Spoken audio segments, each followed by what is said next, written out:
I never imagined that, at 71 years old, I'd find myself dreading a simple family dinner. But that's exactly how I felt the day my daughter, Melissa, called me. "Dad," she said, her voice chipper but slightly strained, "Daniel and I want to take you out this weekend. You know, a nice dinner at La Belle Vie. It's his favorite place." I hesitated. La Belle Vie wasn't my kind of restaurant, too fancy, too loud, and too full of people who cared more about how things looked than how they truly were. But Melissa was my only child, and after my wife passed, she was the only family I really had left. So I agreed. When Saturday came, I put on my best jacket, the brown tweed one my late wife had loved, and polished my shoes. I didn't have much, but I had pride. I'd worked as a carpenter for 40 years, building homes for families that would never know my name. My hands were calloused, my back was stiff, but my heart was still strong. I took the bus to the restaurant. Daniel had a fancy BMW, but I knew he wouldn't offer me a ride. He never did. The man thought I was beneath him. From the first day I met him, I could tell that slicked hair, that watch that screamed, "Look how rich I am," and that smirk he wore whenever I spoke. Still, I smiled when I saw Melissa waiting near the entrance. She looked beautiful, just like her mother. Her long hair was curled, and she wore a soft blue dress that brought out the kindness in her eyes. "Dad," she said, hugging me, "you look great." And then came Daniel, standing beside her, checking his phone. He gave me a quick nod, not even a handshake.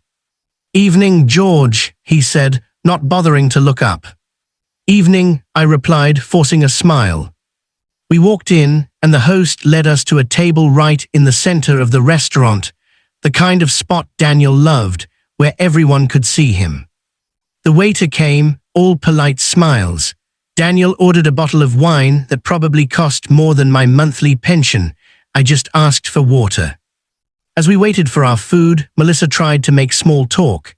She asked how I'd been, how the garden was, if I still went fishing on Sundays.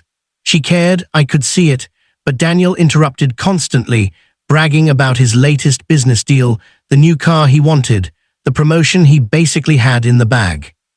Then he turned to me. "So, George," he said, his tone dripping with mock politeness, "still fixing chairs for the neighbors?" I chuckled softly. "Sometimes, keeps my hands busy."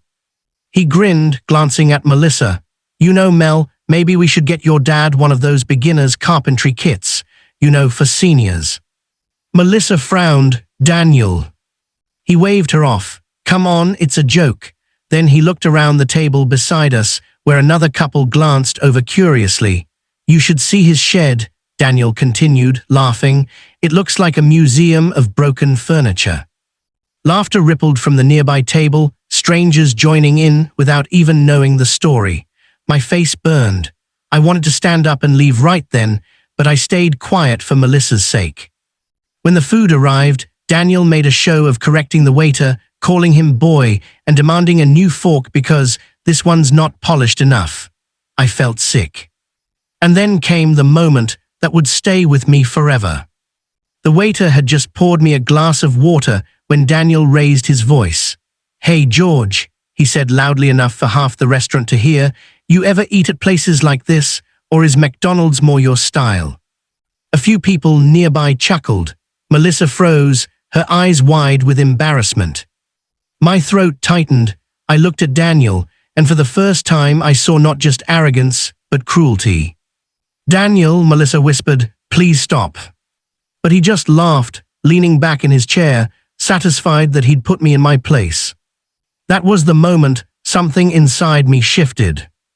I had spent my life teaching Melissa about respect, hard work, and kindness. I had swallowed pride, pain, and loneliness just to see her smile. And yet here I was, mocked in public by the man who promised to protect her. I didn't say a word that night, but I made a promise to myself. Daniel would learn what true respect meant, not through anger, but through consequence. And when I finally responded, the whole city would talk about it. Section 2, the plan. The next few days were quiet.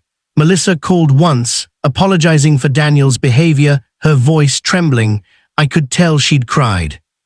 "It's not your fault, sweetheart," I told her, But tell me something, does he always talk to you like that? There was silence. That silence said everything.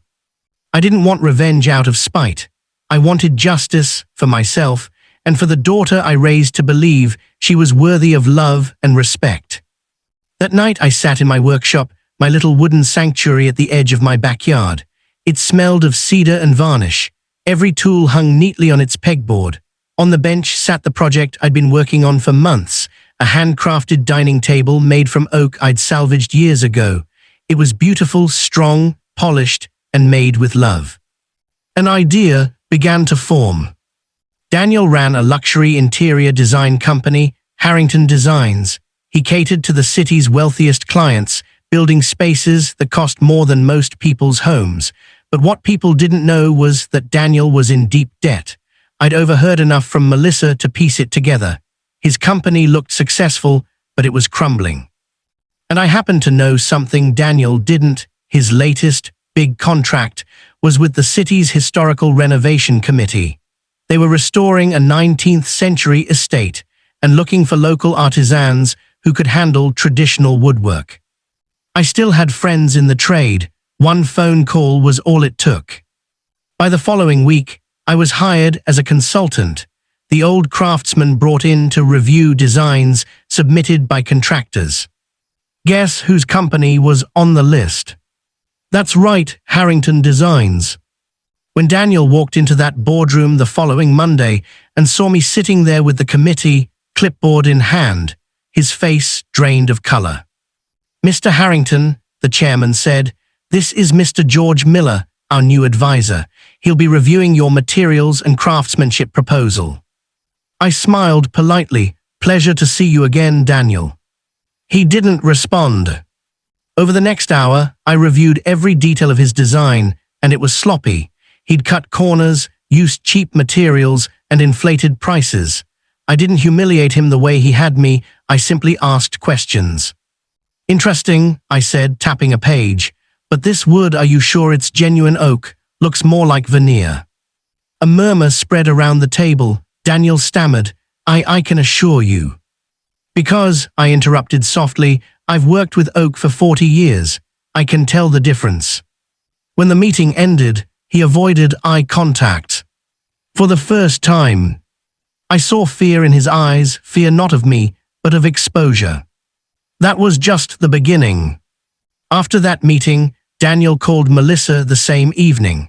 I could hear the panic in his voice, even through the thin apartment walls, when she came over crying. "Dad, what did you do?" she asked, her eyes red. "Nothing wrong," I said calmly, handing her a cup of tea. "I was invited as a consultant, that's all." "But Daniel said you're trying to ruin him." I sighed. "No, sweetheart, I'm not ruining him. He's doing that himself. I'm just showing people the truth." Melissa sat there silently, clutching her mug. She looked torn between love and disappointment, between loyalty to her husband and the truth her heart already knew. The following week, Daniel's company was asked to revise its proposal. The committee wasn't convinced his design was authentic enough for a heritage restoration. Daniel sent his assistant to meet with me privately, a young man named Theo, nervous and polite. "Mr. Miller," he said, "Daniel wanted me to ask if you could overlook some of the technicalities. He said he'd make it worth your while." I leaned back and looked him square in the eye. "Son, tell your boss I don't take bribes, I take pride." Theo swallowed hard and nodded. "I'll tell him." By the third meeting, the committee had lost patience. Daniel's designs were rejected outright, replaced by smaller local firms who actually respected craftsmanship. The news spread fast, a luxury designer exposed for using cheap materials. But my response wasn't over yet. I knew humiliation alone wasn't enough. Daniel needed to understand what humility meant. So I invited him to my workshop. He arrived a few days later, looking exhausted, the arrogance gone, replaced by a forced politeness. "George," he said, trying to smile, "I just wanted to clear the air. I think we got off on the wrong foot." I wiped sawdust off my hands. "Did we?" He hesitated, his eyes darting around the small shed filled with tools, wood, and half-finished projects. I didn't realize how much people respected you in the industry." I chuckled quietly. "That's because real respect isn't loud, Daniel. It's earned quietly, one good deed at a time." He nodded, clearly uncomfortable. "Listen, I was out of line at that dinner. I shouldn't have said what I said. I was drunk and stressed, and—" I stopped him with a raised hand. "Daniel, stop. You humiliated me not because you were drunk, but because you thought you could. And I let you, but not anymore." His jaw tightened. "So what now? You're going to keep making me look bad?" "No," I said, smiling faintly. "I'm going to give you a chance to do something right." He frowned. I pointed to the large oak table I'd been building. "Help me finish this, then donate it, anonymously, to the community center downtown. You'll tell no one you did it. No photos, no press." He blinked. "You're joking." "I'm not." "Why should I?"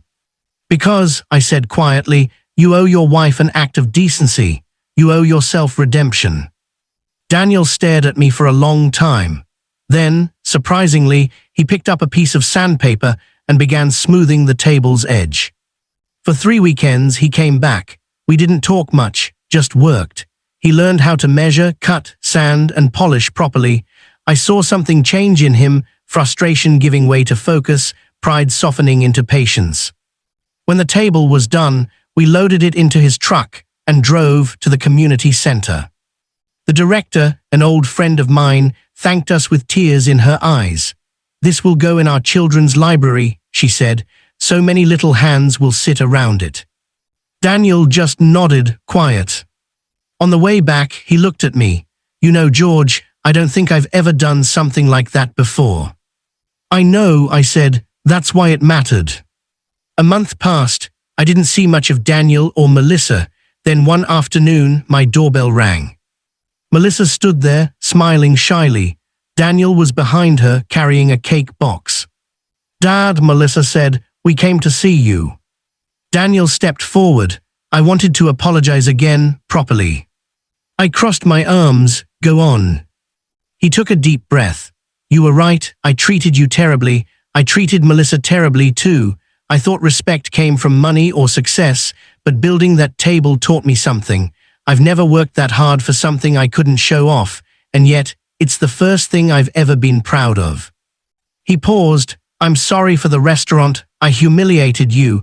You didn't deserve that." Melissa's eyes glistened. She took his hand. I could see sincerity this time, not the slick charm he used on clients, real remorse. So I nodded. "Apology accepted, Daniel, but remember, words are only the beginning. Keep proving it with actions." He nodded. "I will." From that day on, things started to shift. Daniel began spending weekends helping with local projects. He sponsored repairs at the community center and even organized free design workshops for underprivileged kids. People started noticing the change.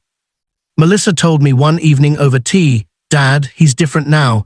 He doesn't care about showing off anymore. He says you changed him." I smiled. "No, sweetheart, life changed him. I just gave it a nudge." Then one day, something unexpected happened. A journalist from the city newspaper came to interview me about the heritage project I'd consulted on.